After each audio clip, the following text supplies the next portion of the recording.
যুক্তরাষ্ট্রে নেমে এসেছে এক ভয়াবহ প্রাকৃতিক দুর্যোগ। আকাশ থেকে যেন নেমে এলো পাথরের বৃষ্টি।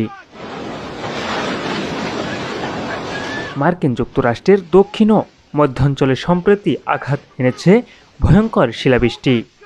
অল্প কয়েক মিনিটেই ক্ষতিগ্রস্ত হয়েছে শত শত ঘরবাড়ি ও যানবাহন। কোথাও কোথাও শিলার আকার ছিল বেসবল বলের সমান।